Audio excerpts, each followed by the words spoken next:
हुआ आ रहा है। और इधर आप देखेंगे तो ये यहाँ नाले का पानी जो है वो यहाँ मिल रहा है और यहीं से शुरुआत हो जाती है यमुना की गंदे होने। पहले निर्मल जल होता था, इसी जल से हम खाना बनाते थे।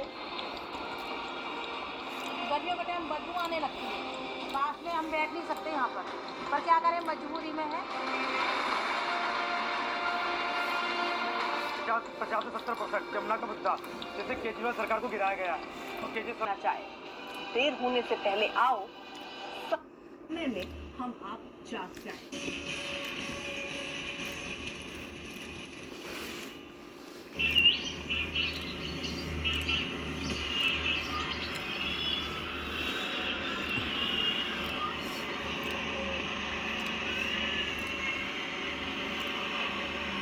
पहले की यमुना में आज की यमुना में बहुत अंतर है, काफी अंतर है। पहले निर्मल जल होता था, इसी जल से हम खाना बनाते थे। गर्मियों के टाइम बदबू आने लगती है, पास में हम बैठ नहीं सकते यहाँ पर क्या करें, मजबूरी में है। जमुना जी में स्वस्थ हो जाए, जैसे गंगा जी है बनारस है, ऐसे हो जाए, प्रयागराज ऐसी हो जाए।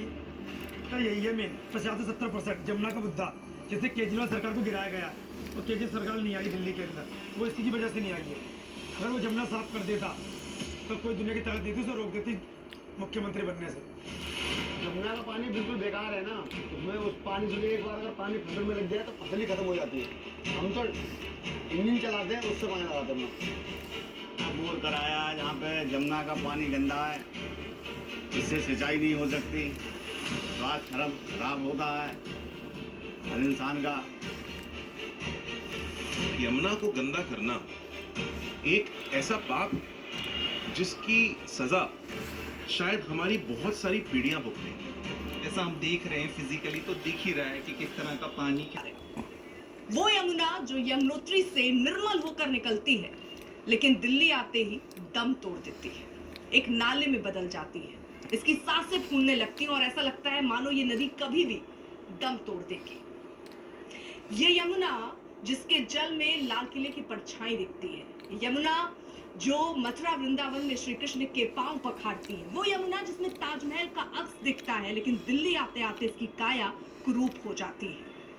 ये यमुना समय के संतोष को झेल रही है और कोस रही है उस समय को जिस समय में उसने दिल्ली से गुजरने का रास्ता चुना, क्योंकि जिसकी जिम्मेदारी इसे साफ और स्वच्छ रखने की थी, उन्होंने यमुना के किनारे से किनारा कर लिया।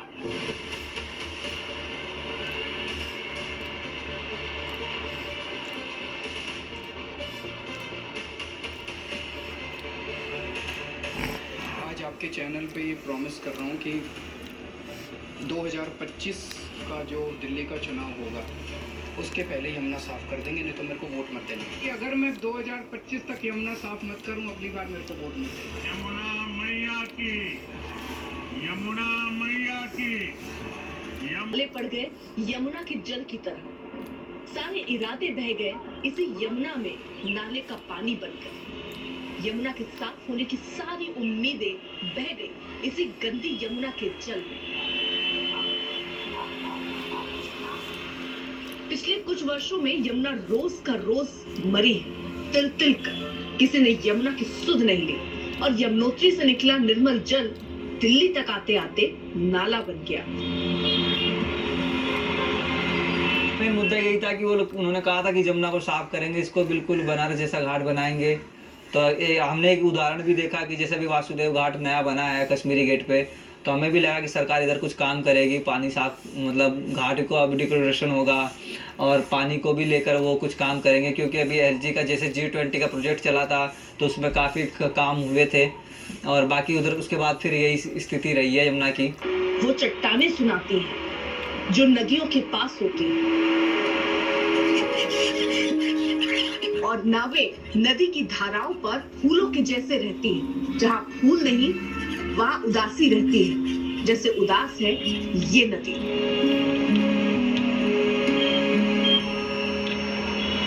पहले निर्मल जल होता था, नदियों में से एक है। दुर्भाग्य ये कि सबसे प्रदूषित नदियों में से भी एक है।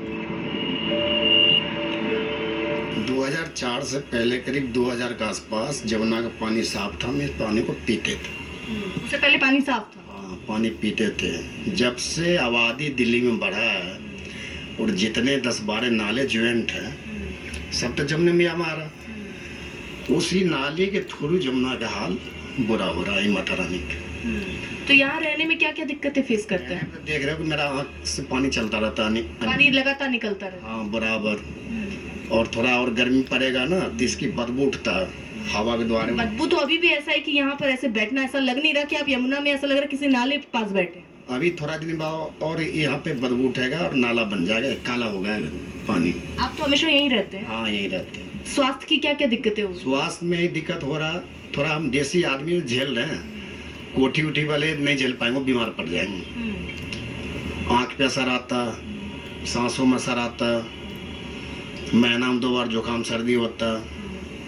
और हमने हर न्यूज में बता रखे हैं कि जब तक नाला सुधार नहीं होगा दिल्ली का, तब तक जमुना मैया का सुधार कभी होगा नहीं। और दूसरा नंबर, भारत में करीब 7.5 करोड़ लोग यमुना पर निर्भर हैं। दिल्ली का 90% घरेलू वेस्ट वाटर यमुना में गिरता है।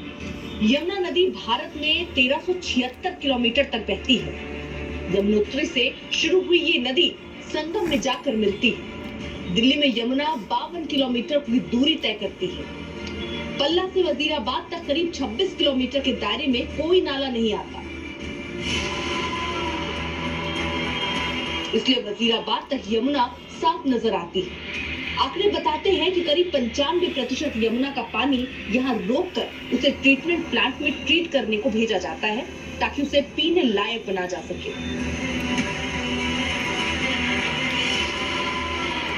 यमुना का पानी कितना गंदा है उसका अंदाजा आप इसे देखकर ही लगा सकते हैं। तो हालांकि आप कलर तो देख ही पा रहे हैं इस पानी का, देखने से ही फिजिकली, पर टीडीएस के लिए जैसा हम घरों में भी इस्तेमाल करते हैं, इस तरह का एक हमारे पास टीडीएस चेक करने का मीटर होता है। इस मीटर के जरिए हम ये देख सकते हैं कि पानी कितना एसिडिक है या अल्कलाइन है।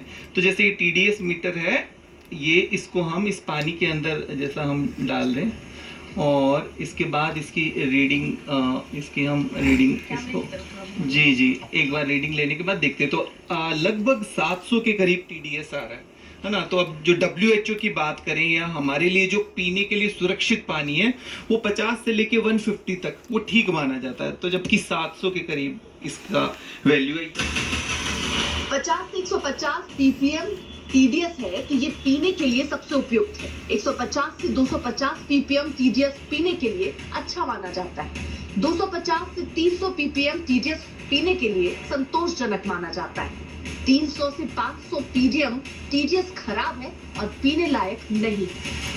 अभी फिलहाल यमुना की स्थिति क्या है? आप तो क्योंकि और इंसान के जीवन में कितना असर ये डालती है वो भी आप मुझे समझाइए। आप, मैं देख रही हूँ आपके पास बहुत कुछ है जिससे समझ पाएंगे हम शायद कि स्थिति है क्या। बिल्कुल बिल्कुल, देखिए स्थिति बहुत चीजें तो हम इस पे नहीं बता सकते, जैसा हम देख रहे हैं फिजिकली तो दिख ही रहा है कि किस तरह का पानी। खैर ये पानी तो नहीं लग रहा, हम इसके कलर से भी इसको जान पा रहे हैं और दूसरा हम स्मेल भी कर पा रहे हैं कि पीने युक्त पानी तो खैर बिल्कुल भी नहीं है। लगभग 700 के करीब टीडीएस आ रहा है ना। तो अब जो WHO की बात करें या हमारे लिए जो पीने के लिए सुरक्षित पानी है वो 50 से लेके 150 तक वो ठीक माना जाता है। तो जबकि 700 के करीब इसका वैल्यू है। ये तो सिर्फ हम टीडीएस बता पा रहे हैं, पर इसके अलावा भी और कई तरह के आपके मेटल्स होते हैं जो हम बात कर रहे हैं कि कार्सिनोजेनिक होते हैं। ये टीडीएस है, टीडीएस जो पीने का पानी होता है जिसकी अभी हम बात कर रहे हैं। फिलहाल मैं इसका एक बार दोबारा आपको ये पानी के अंदर हम चेक कर सकते हैं। अभी हमने यमुना के पानी से इस सैंपल को लिया है।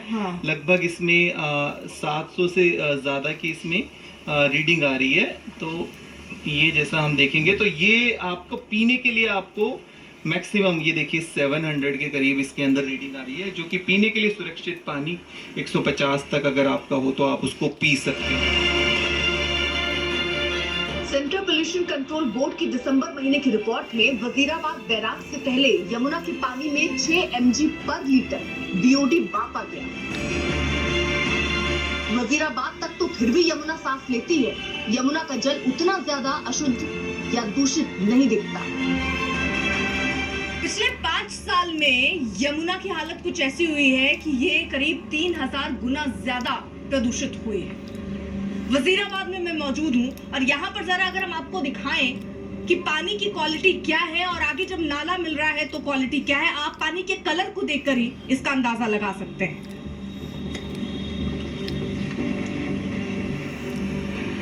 तो यहाँ कम से कम अगर आप देखेंगे तो ये आपको काला पानी नहीं दिख रहा है। हाँ, इसको भी ट्रीट होने की जरूरत है, इसे भी साफ होने की जरूरत है, पीने लायक नहीं, लेकिन फिर भी आपको कलर से आप अंदाजा लगा सकते हैं यहाँ की हालत।